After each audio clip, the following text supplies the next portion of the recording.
Hello everyone, I'm Mark. Welcome to our channel. As most of you have been following, I recently purchased a 1971 Corvette and it needed a little bit of work. Overall it's a really good car, but just needs a few little things.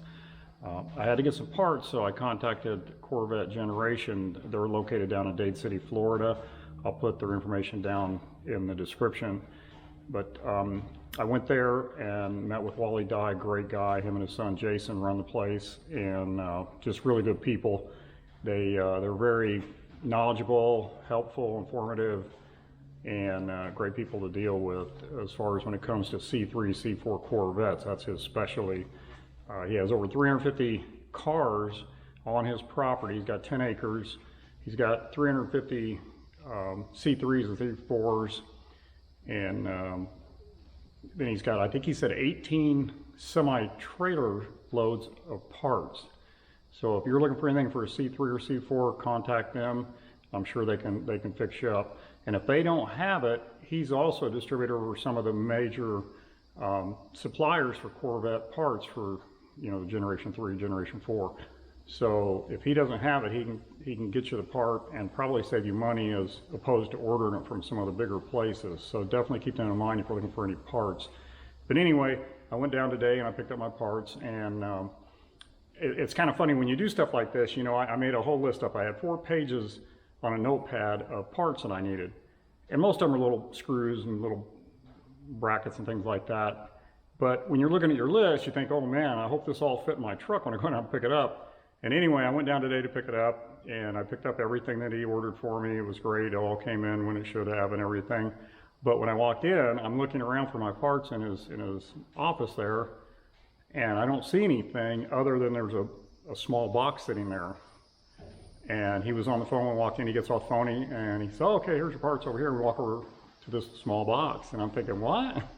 So anyway, I mean, we inventoried everything before I left, and it's all there, and it is what I ordered on 4 pages of notepad, but it just doesn't look like that much. But so what I want to do is kind of go through what I bought today, give you guys a kind of idea of some of the stuff I got to replace on the car. So anyway, I'll show you. This is that's the box right there. You can see it's not very big. So let me get the camera reset and we'll start going through it. Okay, here we go. I'll start getting some of the parts out and show you what I picked up today.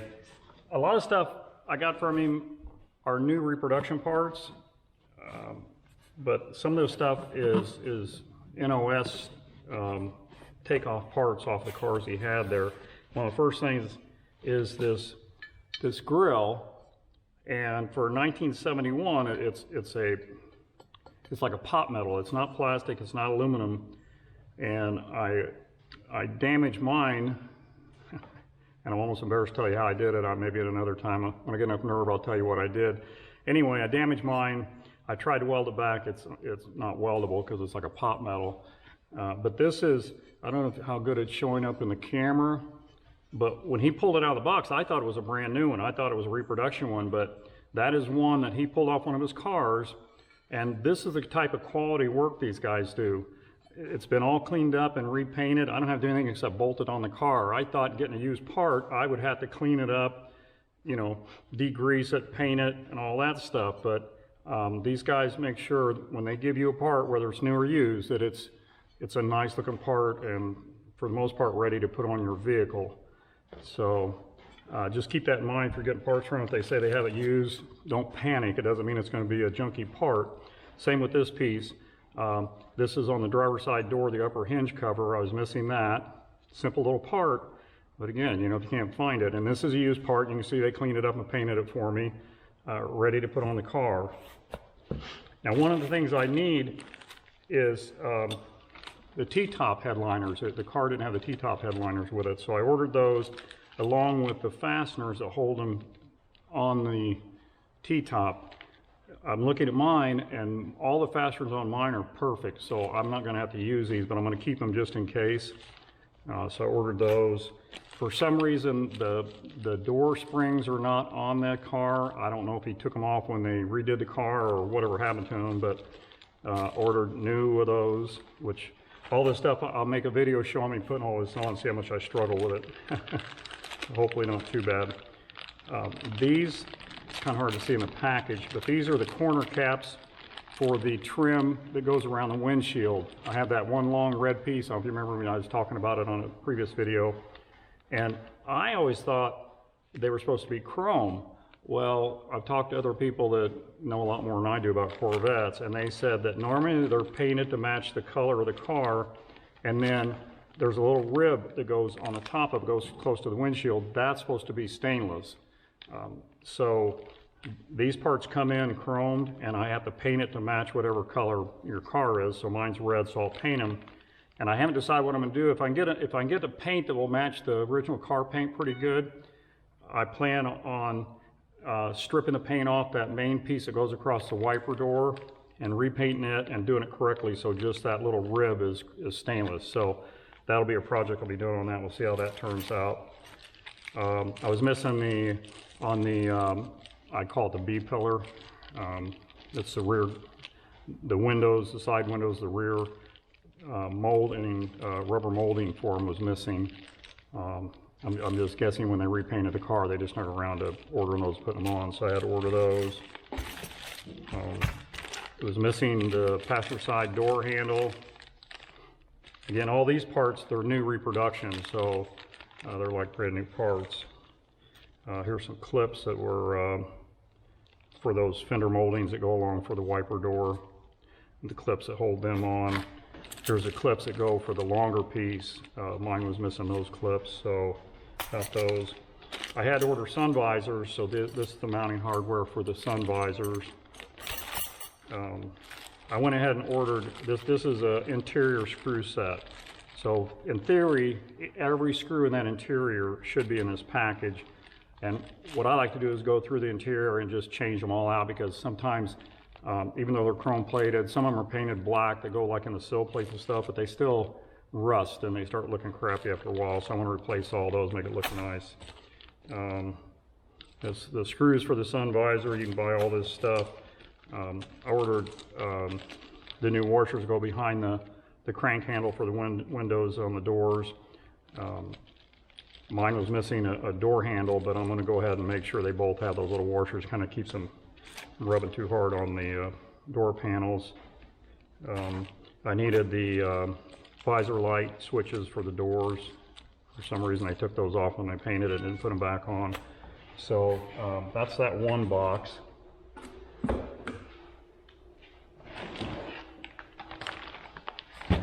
These are the upper rear panels on, again, what I'm calling the B pillar in the car. It's a part that goes across at the rear of the T-tops, that part of the body and the interior. The interior panel that goes on the T-top area, goes from front to back, it's there, but in the back it's missing one on each side on the top, so that's what these are. These are reproduction ones. This is the front piece. It's missing the front piece too on the interior across the upper windshield for where the molding, the trim should be, in the mirrors right here, the rear view mirror. And this is a reproduction one. Wally said that the original is this insert here was metal and it would rust and everything. These are all plastic, so they won't rust. I guess that's supposed to be a little bit better. I guess we'll find out. Here's the new sun visors. Ordered the comfort weave ones. I believe there was comfort weave and then just straight vinyl for that year. And I think if I read everything correctly, I think the comfort weave was like the standard material, and then you upgraded to the vinyl. To me, it looks like it should be the other way around. This looks a little fancier. So we'll be putting those in. Oh, this is another one of the kits where you can order. This has every light bulb you need for the interior of the car, or the interior and exterior of the car, and which is not in this one. The last time on my 77 I bought this, and it had a sheet paper in there telling you what each one of these numbers, where these bulbs went. I don't see that in this box, so I'll just match them up as I change bulbs out. I'll just make sure I'm getting the right bulbs. Most of these are interior bulbs for all the gauges. Of course, those would be probably running lights. These would be the tail lights for the tail lights, brake lights, and the backup lights. That'd be the dome light. I'm not sure where those go, so I'll just have to figure it out as I go. But in theory, every bulb you need for the car should be in this box. Now, when I did the 77, that was pretty much the case. I mean, I didn't have to buy any other bulbs or anything, and I was able to change all the bulbs. Now, if you want to go to LEDs or something, that's something different, but these are all just those, standard bulbs. This is something that's pretty handy when you're working on these cars. It's the electrical diagram for the whole car. If you want to know where the horn's wired in and where it goes to, which relay and everything, you can back trace it on this here. I don't know what's on the back. It's got for the ignition, the AC, which is great because I need to work on my AC. And then it's also got for the power windows, which my car doesn't have power windows, and I really didn't want power windows. It's a lot more to go wrong with the motors and stuff, and even that 77 I had, everything worked great on it, but the motors just ran a little slow. It's got a rear defroster. Again, my car doesn't have that. So, but this one's great because it has everything on the front. So that'll come in handy. These are the headliner inserts for the T-tops, and these are all reproduction also. I haven't looked at it yet. You can see they come with the tabs on them already mounted. That package of tabs I showed you before, they look like these, and they're the ones that you would pop rivet to the T-top itself to hold them in, and then the little metal brackets go on each side, I believe it is, right here and right here, and that kind of locks it in too. So they look pretty good. I mean, it's just black vinyl. Looks really nice. So I'm really happy with those. I was kind of worried. Now this again, I needed the kick panel for the driver's side of the car. He had one in stock. It was a used one. Again, they cleaned it up. They painted it for me. It's good to go. It's ready to go in the car, and it looks brand new. I thought right back when I first pulled it out of the box, I told him, I said, I thought you couldn't get one of those. And he said, I didn't. That's a used one. And I said, wow. So they're very particular about what they sell and how they present it. So it makes it kind of nice. You don't have to worry about getting it home, cleaning and painting it before you put it in. This is the piece underneath the steering column. It was missing that. Again, that's a reproduction part. And then on each side of the console up at the front, there's just one little panel, which is kind of different than the 77. The 77 had the panel went all the way from front to back. But this one's got these two little panels that go on each side of the console. It was missing those, so I ordered those. And then a lot of things were options on these cars back in the day, and how today power windows, air conditioning, cruise, all that comes just standard on cars anymore. Back in the 70s, most times you had to order it, otherwise it came pretty bone stock. And one of the things that was an option, at least in the early C3s, was the passenger side rear view mirror on the door. So my car didn't get ordered with it when it was new. It still doesn't have one on it. I want one on it, so I ordered a reproduction rear view mirror. I'll have to drill some holes in my door, but it comes with a template and everything. They're fairly easy to put on. So that's one other thing that I'll be adding to it. And I realized after I got my parts, there's a couple things I forgot to order. I need the bezel that goes around the headlights on the driver's side, and I forgot to have Wally get that for me, so I'll have to get back with him and get that coming. There was a couple other parts after I got home. I thought, man, I could have used that.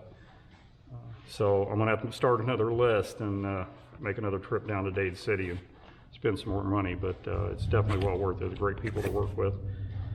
So anyway, that's what's gonna be my future projects on the car, along with some other stuff that I gotta do. I got to finish the front end where I damaged it. As I said it before, I've got it all glassed in and rough sanded down. I got to finish sanding it, do a little filler on it, finish sanding it again, prime it, and then paint it, and then put it back together. and then I will start on the interior of the car. One other thing I want to do, this car came from the factory with an automatic transmission, and what I want to do is I want to put a 4-speed in it. And Wally offers a kit. If your car's an automatic, he offers this kit, and it has everything in it, every nut, bolt, bracket, pin, anything you're going to need to convert your car from an automatic to a 4-speed. And then he also has some upgrades. My car, if it would have came with a 4-speed when it was new, it would come with a Muncie. He offers a Muncie, or offers I believe it's a Borg Warner. That's a little bit of an upgrade, but I'm going to stay with the Muncie because that's standard, and I'm not going to race the car or anything. It'll do me just fine. The only thing I'm going to upgrade on it is the shifter, the factory shifter. It has the reverse lock on it, and it's got a little longer throw. It's a little sloppier than he offers the Hurst shifter, which is an upgrade. It bolts directly to the transmission, where the factory shifter bolts to a bracket that bolts to a bracket that bolts to the car, and so it's a lot more flex and stuff in it. So I'm going to upgrade to the Hurst shifter, and then I'll get the new pressure plate, clutch, and all that, throwout bearing, the pilot bearing, all that stuff when I order it from him. But excuse me, just 1 second. Pretty much everything else, I should have silenced my phone before I started, I didn't think about it. Pretty much everything else will be used parts, but it'll have the clutch pedal, the bracketry to hold the clutch pedal. It'll have all the forks and connectors, everything you need. He'll provide the boots for the transmission hump to come up through the transmission hump. He'll have the new boot and plate for 4-speed for the console. And basically it's just a matter of bolting it all in. The only two things it won't have, he told me, is there's a cable that runs from the transmission to a lever on the steering column that on the factory 4-speeds, you had to put the car in reverse to get the key out. And that cable operated that. He said most of them were gone by the time cars got scrapped out. They'd been worked on stuff, and those cables were taken off and never put back on. And the other thing is, for some reason on all his cars, the backup light switch is missing on all the scrap cars he's got. He said most of them were missing when he got the cars. Again, he doesn't know if people pulled transmission stuff and didn't replace stuff when they put it back together, or what the deal was, but I can get the backup switch and stuff what I need for that reproduction. I can't get the cable, but I don't really care. I don't really want it to where you got to put in reverse to get the key out. It's kind of a safety thing, so you always put it in reverse before you get out of the car. I don't feel like I need that. I mean, that's just kind of habit. I've always done that, put the car in reverse when I turn it off. So I'm not too worried about that part. But anyway, here in the next few days, I hope to get started back on the car, start making videos of actually working on the car. I want to get the dash panels put all back together, the gauges and everything. So my next video will probably be finishing that up. I appreciate you guys watching our channel. Please hit the like and subscribe and share with a friend, and we'll see you on the next video. Have a great day.